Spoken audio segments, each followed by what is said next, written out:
Somewhere in America, right now, someone is paying $150 a month to store a couch they haven't seen in 3 years and probably never will again.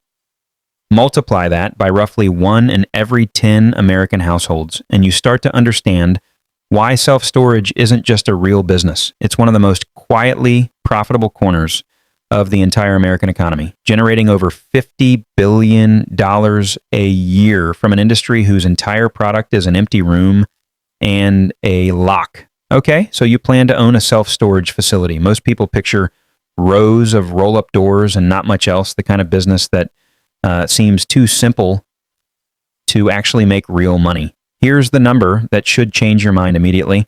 The average self-storage facility runs a net profit margin of around 41%. Compare that to 22%, the average profit margin across all industries combined. Self-storage isn't just profitable. It's nearly double the profitability of a typical American business, built almost entirely on space nobody is using. So here's the real question. If the product is this simple, an empty room, a door, a lock, what's actually generating margins most industries can only dream of? The answer isn't the storage itself. It's the fact that almost nothing has to happen once someone rents the unit. No towel to wash, no meal to cook, no service to deliver. Once the lock clicks shut, the facility's job is basically finished, and the rent keeps arriving anyway. Let's start with what it costs to build one. Construction runs $45 to $65 per square foot for a typical single-story facility, which sounds substantial until you compare it to almost any other commercial real estate category. A 50,000 square foot facility, a reasonably sized project, might cost $2 to $3 million to build out, fully land included. Compare that to the tens of millions a mid-size hotel or apartment complex would require on the same footprint, and you start to see why investors love this asset class specifically. You're building the cheapest possible structure, essentially a steel shell divided into compartments, and charging rent as though you built something far more expensive. Land and location matter, but differently than you'd expect. Self-storage doesn't need to be beautiful or even particularly visible. It needs to be reachable, close enough to residential areas that a move, a downsize, or a cross-country relocation makes a short drive worth it. This is part of why self-storage facilities often sit on land too awkward or too cheap for other development. A narrow lot behind a shopping center, a parcel next to a rail line. The business doesn't need foot traffic. It needs proximity and a gate code. Now, the revenue side, because this is where the business gets genuinely clever. Base rent is the obvious part. A standard 10 by 10 unit, the most commonly rented size in the country, runs around $128 a month nationally. And that number climbs dramatically depending on market. In New York City, that same 10 by 10 can rent for over $400 a month. But base rent is only where the revenue starts, not where it ends. Ancillary revenue, everything sold alongside the unit itself, insurance, locks, moving boxes, packing supplies, administrative fees, typically makes up 12 to 18% of a facility's total revenue. And this is the part almost no one accounts for when they picture the business. A tenant renting insurance through the facility rather than their own homeowners or renters policy is paying a markup that costs the facility almost nothing to provide. Public Storage, one of the largest operators in the country, has faced legal scrutiny specifically over how aggressively it marketed that insurance. More on that shortly. But the underlying math is simple. Insurance, locks, and supplies aren't an afterthought here. They're a deliberate second profit center layered directly on top of the rent. Then there's pricing itself, which has become genuinely sophisticated at the institutional level. Extra Space Storage, one of the largest publicly traded operators, uses a dynamic pricing system that adjusts rates unit by unit, factoring in size, floor level, climate control, and local demand, similar to how an airline or hotel prices a room. In 2023, that system helped drive same-store revenue growth of 6.2%, with revenue per available square foot climbing over 4% in a single year, largely through pricing sophistication rather than new construction. Public Storage runs a comparable proprietary algorithm, one that reportedly factors in local apartment vacancy rates, on the logic that when nearby apartments empty out, people are moving, and people who are moving need somewhere to put their stuff, at least temporarily. Occupancy is the other half of the equation, and this is where The industry's version of the gym's capacity math shows up again, just wearing a different outfit. Institutional operators run occupancy rates around 92%. The broader market, including smaller independent operators, averages closer to 82%. The break-even point for most facilities sits somewhere around 65% occupancy, meaning a well-run facility isn't just profitable, it's often running at nearly 30 percentage points above the level it actually needs to survive. And here's the detail that makes this business almost uniquely durable compared to something like a gym. Nearly a third of storage customers, 32%, keep their unit for longer than 2 years. The average rental duration nationally sits between 9 and 14 months. Only 12% of tenants store for less than 3 months.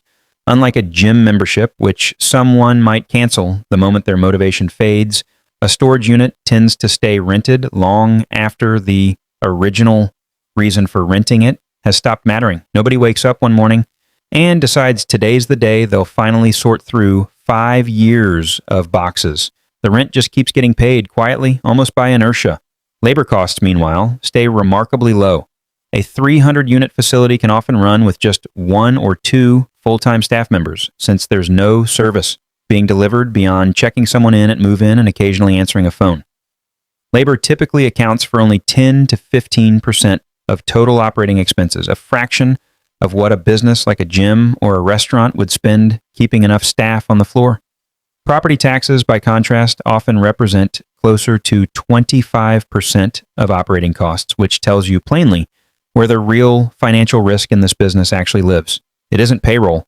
It's the tax bill on the land itself. There's another structural advantage self-storage has that most commercial real estate simply doesn't, and it's part of why institutional investors have chased this asset class so aggressively over the past decade. Most storage rentals run month to month, not on a long-term lease.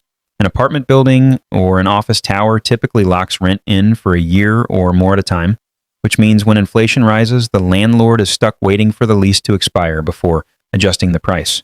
A storage facility can simply raise the rate on existing tenants with 30 days notice, repeatedly, as often as the market allows. This is part of why the industry has developed a reputation among real estate investors as a genuine inflation hedge, one of the few asset classes where pricing power adjusts almost in real time, rather than lagging months or years behind rising costs. The tenant base itself is more varied than most people assume too. A meaningful share of storage renters aren't individuals storing old furniture at all. Small businesses, contractors, online resellers, even local tradespeople increasingly use storage units as informal, low-cost warehouse space, since renting a proper commercial warehouse for a small operation is far more expensive and usually requires a long-term lease. These commercial tenants tend to be stickier than residential ones, renewing consistently across seasons because their inventory or equipment genuinely needs somewhere to live year-round, not just during a movie. And this points to something else that makes self-storage unusually resilient compared to most other commercial real estate. It tends to perform well in both directions of the economic cycle for almost opposite reasons. When the economy is strong, people are moving, upgrading homes, relocating for work, all of which drives storage demand. And when the economy weakens, people downsize, move in with family, or lose housing altogether and suddenly need somewhere to put belongings that no longer fit their new living situation. Few other real estate categories can genuinely claim to benefit from both booms and downturns. Self-storage, largely by accident of what it actually provides, can.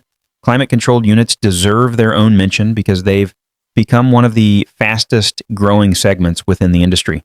These units cost more to build, insulated walls, HVAC systems running constantly, and cost more to operate, but they command meaningfully higher rent, often 30 to 50% above a standard unit of the same size, while attracting a tenant base less likely to churn out quickly, since people storing genuinely valuable or sensitive items, documents, electronics, furniture tend to stay longer and complain less about price increases along the way.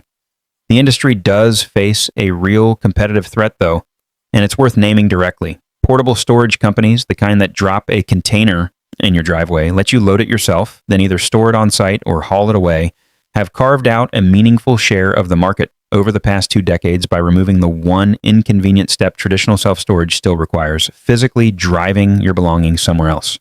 For a facility owner, This isn't a business-ending threat, since portable storage generally costs more per month and doesn't scale well for long-term storage, but it has forced traditional operators to compete harder on convenience, offering features like drive-up units and extended access hours that didn't used to be standard in the industry at all. Now, who actually owns these things? Roughly 70% of self-storage facilities in the U.S. are still independently owned, a surprisingly large share for an industry this profitable, but that number is shrinking steadily as REITs and private equity firms accelerate acquisitions. The largest players, Public Storage, Extra Space Storage, CubeSmart, U-Haul, and National Storage affiliates, dominate the public market, and institutional investors now account for roughly a third of all transaction volume when facilities change hands. Acquisition volume hit $10 billion in a single recent year. For a REIT managing a national portfolio, a single storage facility doesn't need to be exciting. It needs to be predictable, and predictable, low drama cash flow is exactly what self-storage has built its entire reputation on. Independent operators play a different game entirely. Without a national brand or algorithmic pricing software, they compete mostly on being closer, cheaper, or friendlier than the closest branded competitor. It's a lower margin, higher effort version of the same business, closer to running a single boutique gym than owning a chain, dependent on local reputation rather than institutional scale. Now, a real example of how badly this business can go wrong, even for one of the largest operators in the country. In 2013, a man named Stephen Gomes fell behind on payments for his New Jersey storage unit. Extra Space sent him a letter stating his belongings would be auctioned if he didn't pay his balance or retrieve his items by March 15th of 2012. Gomes later discovered his unit had actually been auctioned off nearly a month earlier, on February 16th. Before the deadline the company itself had given him. His possessions, estimated at around $8,700 in value, were gone. The case became a class action, ultimately covering close to 155,000 Extra Space customers whose property had allegedly been sold prematurely in violation of state self-storage law. In 2017, a federal judge gave final approval to a settlement worth just over $5 million. That case wasn't an isolated incident either. In 2026, New York City sued Extra Space Storage directly, alleging the company had engaged in deceptive pricing, advertising low introductory rates before raising them sharply once a customer's belongings were already locked inside, alongside wrongful lockouts and auctions conducted without adequate notice. The city settled for $1.7 million, including $1 million in direct restitution to affected customers and over $700,000 in civil penalties. The settlement forced real operational changes, stronger notice requirements before a lockout or auction, clearer pricing disclosures, and a relocation assistance program for displaced tenants. It also arrived just weeks before an entirely new licensing law for storage facilities took effect across the city, meaning every self-storage operator in New York now has to be formally licensed just to legally operate. Which brings us to the legal mechanism sitting underneath both of those cases, because it's genuinely unusual compared to most other industries. When a tenant falls behind on payments, a storage facility can place what's called a lien, a legal claim against the contents of the unit, without going through court first. Most states require a specific notice process, a pre-lien warning, then a final notice, typically by certified mail, giving the exact amount owed and the scheduled auction date. If the tenant doesn't pay by that date, the facility can auction the contents to the highest bidder and use the proceeds to cover the unpaid balance. In most states, if the auction brings in more than what was owed, the facility is required to return the difference to the former tenant. If it brings in less, the loss is simply absorbed.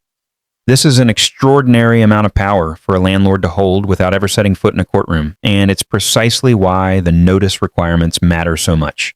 Skip a step, get a date wrong, send a notice to an old address, and a routine delinquency can turn into exactly the kind of lawsuit that cost Extra Space $5 million, then another $1.7 million over the same underlying mechanism, roughly a decade apart.